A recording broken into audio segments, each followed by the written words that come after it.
Y en base a esto, a partir de este presente, un poco volviendo a la clase que estuvimos hablando del salto, se nos abren varias opciones, se nos abren varias maneras de ver la realidad. Nosotros tenemos varias maneras en las que podemos percibir esta realidad. Y lo curioso es que no podemos cambiar lo que nos ocurre, pero podemos cambiar nuestra percepción de lo que nos ocurre. Y si cambiamos la percepción de lo que nos ocurre, curiosamente, cambiamos lo próximo que nos va a ocurrir. Y de repente la realidad empieza a cambiar. Es como una especie de paradoja en la que no se puede cambiar lo que nos ha pasado, pero al mismo tiempo sí. Y entre esta paradoja nos movemos. Y sabemos que todos nosotros tenemos, si hiciésemos el dibujo que hicimos en el capítulo del salto, sabemos que todos nosotros tenemos un potencial, que es esa luz, esa luz simple, ¿no? Los cabalistas decían que Dios es luz simple. Todos tenemos esa luz simple, esa luz llena de posibilidades, que es nuestro potencial, y ese potencial, esa historia, esa energía, todos nosotros somos energía, pasa a través de una matriz. Y esa matriz consta de 3 puntos. Esos 3 puntos son Binah, es nuestro cerebro, Binah, Jochma y Da'at. Estos 3 puntos, además, tienen una forma de una vasija, forman realmente lo que es nuestra conciencia. Nuestra conciencia lo único que hace es capta la realidad, la pasa por la Binah, por la Jochma y por el Dat, y a partir de ahí decide cómo me voy a sentir. Es decir, esto sería nuestra mente, esto equivaldría a Keter, a Tzilut, esto sería nuestra mente, que tiene esta tripartición entre Binah, Jochma y Dat, y luego hablaríamos de Zeir Anpin, o el mundo de las emociones, donde se nos abre una gamificación de cómo, con qué emoción vas a ver la realidad, ¿no? Y en realidad, todos estos conceptos no dejan de ser, y es curioso, ¿no? Porque esto es lo que crea una vasija. La vasija es Binah, Jochma y Dat. Dios creó una vasija y esta vasija bueno, pues por aquí pasó la luz de Dios y a partir de aquí nosotros le damos en base a al sentido, en base al sentido que nosotros tengamos, le vamos a decir, oye, esto que me ha pasado es malo, esto que me ha pasado es bueno, atacan a Irán y unos se ponen contentos, otros se ponen tristes, bueno, ¿por qué? Bueno, en base a mis valores, en base a mi conciencia, unos van a ver la realidad de una manera o de otra. Y precisamente eso estamos hablando en las clases de Cábala, aprender a crear sentido, aprender a generar un sentido. El ser humano, si no tiene sentido en su vida, se pierde. Y muchos de nosotros confundimos el propósito con sentido. Este punto es importante. Muchas personas piensan que propósito es que lo más importante en la vida es el propósito. Y el propósito es tu motor de vida. Es algo muy importante. Si no has encontrado el propósito, probablemente no has encontrado una parte muy importante de tu vida.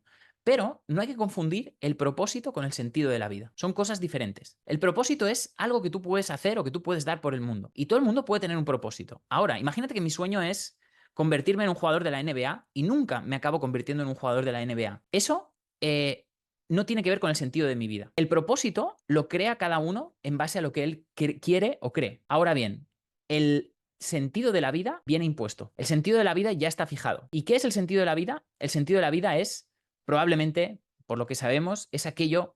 Se han hecho estudios, ¿no?, de las personas más felices del mundo y las personas más felices del mundo son personas que tienen relaciones empoderantes, que dedican su tiempo a los demás, que básicamente personas que dan lo mejor de sí al mundo y que dan. Lo que nos hace felices, el sentido de la vida para un ser humano es el dar y el propósito a veces puede confundirse con una especie de egoísmo, ¿no? De, bueno, mi propósito es ser el mejor futbolista del mundo y eso me puede hacer que al final acabe siendo egoísta. Entonces, cuidado con confundir propósito con sentido de vida. Son cosas diferentes. Tu sentido de la vida, tu vida tiene que tener sentido, aun si eres el mejor futbolista del mundo, como si no lo eres, si juegas en la NBA, como si no juegas, si eres millonario, como si no eres millonario, si montas la empresa o la empresa te sale mal. El sentido de la vida, tu vida tiene que tener sentido de todas las maneras. Teniendo en cuenta esto, sabemos que esta potencia, esto equivaldría a Atzilut, este potencial equivaldría a Atzilut. Ahora os voy a explicar el Génesis desde una perspectiva diferente. Esta potencia equivaldría a Atzilut. Esta vasija equivaldría al universo de Bria, al universo mental, al universo de nuestra mente. Por eso, curiosamente, el Génesis se llama Bereshit. ¿Qué significa Bereshit? Que empieza con la letra B. Esto sería la A, si lo tenéis que poner así, la B, la etapa B, y la letra C. El Génesis empieza con la letra B. ¿Y qué significa Bereshit? Bereshit significa creó 6. Barashit significa creó 6. ¿Y qué 6? Las 6 emociones. La consciencia, la mente, creó las 6 emociones. Es decir, esta etapa creó Barashit, 6 emociones, 6 maneras en las que tenemos de ver el mundo. Y esto es este es uno de los secretos de Bereshit. Y este Dios que dice hágase la luz, que todo este camino que hay de la luz, hay esta gradación, ¿no? Esta gradación en la que los colores se degradan. Y estos colores no dejan de ser, en realidad, son diferentes expresiones del amor. Y esto es importante. A veces parece como que la persona egoísta no tiene amor. Y no, la persona egoísta tiene amor, lo que tiene es amor propio. Es decir, estas 6 emociones no dejan de ser diferentes grados de amor. Desde el amor propio, o sea, una persona egoísta, un asesino, oye, no es que sea mala, no es que sea malo, o sea, el problema es que tiene mucho amor por sí mismo o tiene muy poco amor por los demás, pero en realidad todo esto son grados diferentes de amor, desde el amor a uno mismo al amor a los demás o el amor a la humanidad. Hay diferentes grados de amor y eso es lo que marca el grado de expansión de una persona o el grado espiritual de una persona, ¿no? Qué tan capaz es de amar algo que no es suyo, ¿no? O que es más allá de sí mismo, ¿no? Qué tan capaz es de amar algo más allá de sí mismo. Nosotros nacemos en el rojo, nacemos en la etapa más instintiva. El rojo implica lo instintivo, lo salvaje, la parte más, bueno, pues eso, ¿no? Más animal, pero el objetivo es potenciarnos, elevarnos hacia otros nuevos colores, otras nuevas visiones, ¿no? Y esto es lo que intenta hacer la Cábala al final, hablado desde otra perspectiva, pero al final es un poco lo mismo, ¿no? ¿Cómo nos elevamos? ¿Cómo conseguimos convertirnos en esta versión diferente y más elevada de nosotros? Dicho esto, vamos a ver esta porción de Bait Hanan, que también nos va a transmitir muchos secretos. Bien, en esta porción Moisés suplica por entrar a tierra prometida y vamos a ver qué significa esto de suplicar. ¿Qué significa esto de suplicar? Moisés exhorta al pueblo a obedecer las leyes divinas. Se vuelven a mencionar los 10 mandamientos. Hoy los vamos a ver desde otra perspectiva también diferente. Y se nos dice sobre el poder del Shema Israel. Aparece por primera vez el Shema Israel. Escucha Israel, el Señor es nuestro Dios, el Señor es uno. Y esto es es una oración de las más poderosas. De hecho, cuando los judíos se refieren a rezar, dicen que hay muchas leyes. Por ejemplo, tienes que cubrirte el pelo para rezar, tienes que, según la halajá judía, no puedes cruzar los pies, tienes que hacer ciertas cosas para rezar, pero estos consejos solo valen para lo único que los judíos consideran rezar, que es decir el Shema Israel y la Amidá. El Shema Israel es al mismo tiempo lo que colocan los judíos en la mezuzá. Algunas veces me preguntan, oye, ¿qué es este collar que tienes? Este collar que tengo es una mezuzá portátil, es una mezuzá pequeña que lo que tiene es un pergamino con el Shema Israel.